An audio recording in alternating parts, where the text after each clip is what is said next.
जब कैकेयी माता और वह दासी कैकेयी माता और जो दासी थी उसके कहने में आकर के कैकेयी माता ने राम को 14 वर्ष का वनवास दे दिया, जो कि पहले दशरथ को दिए हुए 2 वचनों में से एक है। तो राम को जो है 14 वर्ष वनवास जाना पड़ा। उसमें का ये भजन है, सुनिए। हाँ दोस्तों, देखते हैं इस भजन के बारे में। उस समय का भजन है जिस समय प्रभु राम 14 वर्ष वनवास को जाते हैं और बोले हैं राम अपनी कैकेयी मैया से, माँ एक बताओ क्या बुरा किया है मैंने वनखड़ को भेज रही, क्या इतना अभागा हूँ मुख हमसे मोड़ रही, क्या बुरा किया है मैंने वनखड़ को भेज रही, क्या इतना अभागा हूँ मुख हमसे मोड़ रही। और बोले हैं भगवान राम माँ के पैरों को छूकर, बोले हैं माँ एक बात बताओ क्या बुरा किया है मैं वनखड़ को भेज रही, क्या इतना अभागा हूँ मुख हमसे मोड़ रही। और बोले हैं श्री राम कैकेयी मैया से दोनों हाथ से जड़ चुके हैं और कहते हैं मैया पहले की याद करो मैया। और बोले पहले जब आता था मुझे गले लगाती थी, माँ अपने हाथों से मुझे खाना खिलाती थी। और बोले हैं भगवान श्री राम पहले की याद करो, मुझे गले लगाती थी, अपने हाथों से माँ मुझे खाना खिलाती थी।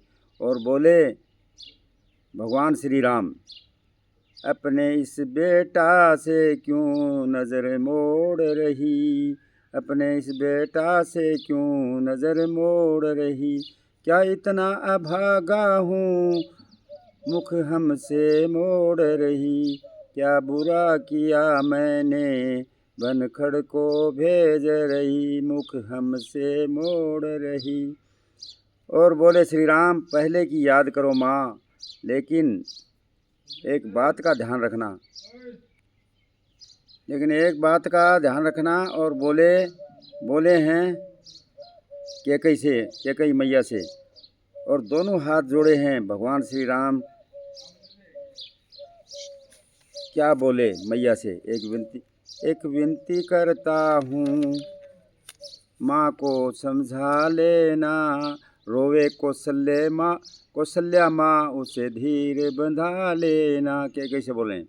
और बोले हैं श्री राम मैया अपने इस बेटा से क्यों रिश्ता तोड़ रही, क्या इतना अभागा हूँ मुख हमसे मोड़ रही, क्या बुरा किया मैंने वनखड़ को भेज रही, क्या इतना अभागा हूँ मुख हमसे मोड़ रही।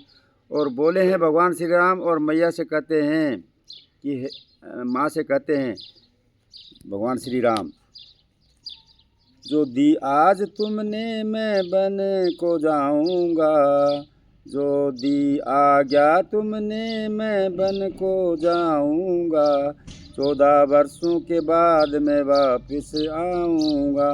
और बोले हैं मर्यादा पुरुषोत्तम राम इस बात का पता नहीं माँ की कौन सी भूल हुई है हमसे कि क्या बुरा किया है मैंने वनखड़ को भेज रही, क्या इतना अभागा हूँ मुख हमसे मोड़ रही, क्या इतना अभागा हूँ मुख हमसे मोड़ रही, क्या बुरा किया है मैंने वनखड़ को भेज रही, क्या इतना अभागा हूँ मुख हमसे मोड़ रही।